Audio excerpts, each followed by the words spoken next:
At the bottom of our planet, there is an ocean that has no northern shore, no coastline to stop it. It circles the entire planet in one endless loop. And because nothing stands in its way, it never stops moving. Its waves can grow taller than a 5-story building. Its winds have been howling for millions of years. And if it stopped tomorrow, the entire climate of Earth would collapse within decades. This is the Southern Ocean. What makes the Southern Ocean different from every other ocean on Earth? Every ocean on Earth is contained by something. The Southern Ocean answers to nothing. It wraps around Antarctica in one unbroken ring, from the Atlantic through the Indian Ocean all the way into the Pacific and back again. No land interrupts it. Nothing slows it down. Because of this, its winds have been building speed for millions of years. They drive the most powerful ocean current on Earth, the Antarctic Circumpolar current. This single stream carries more water than all the rivers in the world combined. And that current does something essential. Cold, nutrient-rich water sinks deep and flows north, into the Atlantic, the Indian Ocean, the Pacific.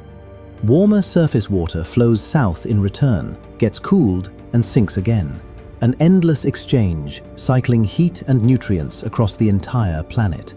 Scientists call this the thermohaline circulation, or more simply, the ocean conveyor belt. The Southern Ocean is its engine.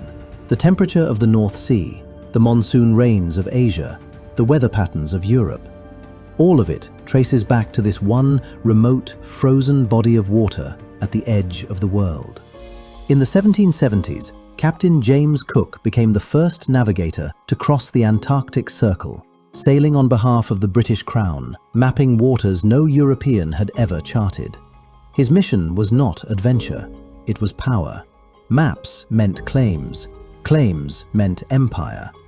He crossed the circle 3 times. Each time, the ice stopped him. The Southern Ocean closed the door. He left behind the first real charts of these waters, and the knowledge that whatever lay beyond was real. Where he stopped, others would later go further, but they came for very different reasons.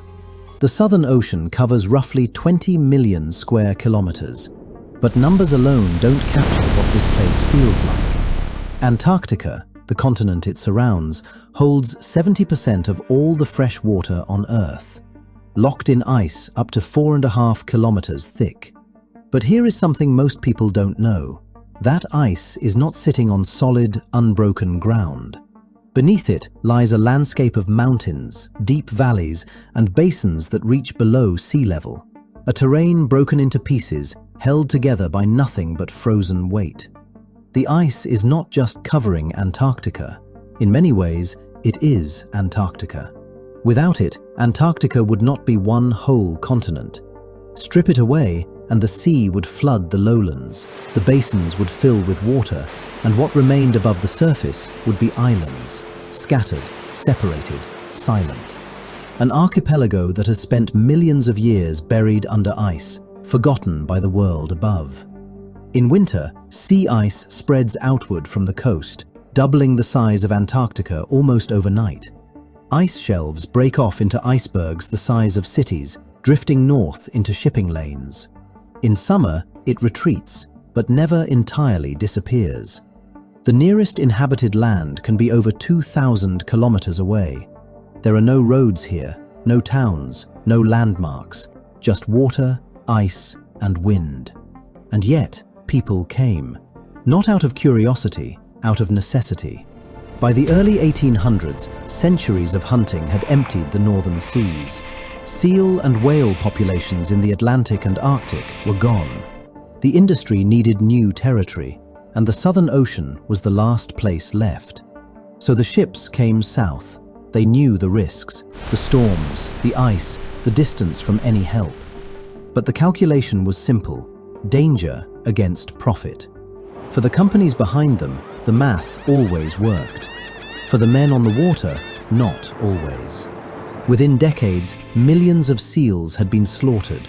Whale species that had roamed these waters for millennia were hunted to the edge of extinction. The Southern Ocean gave everything it had until there was nothing left to take.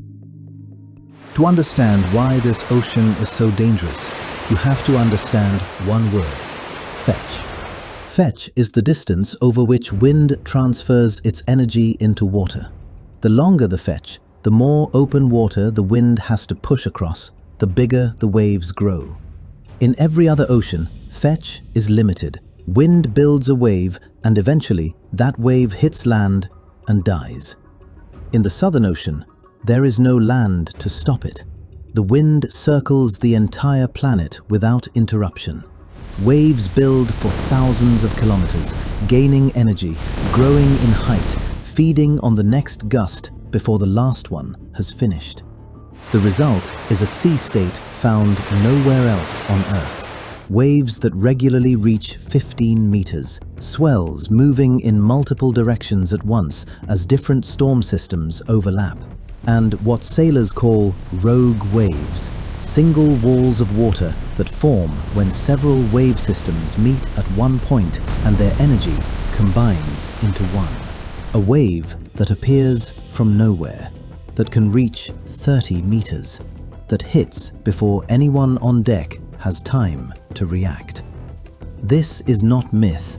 Modern instruments have recorded them. Ships have disappeared into them.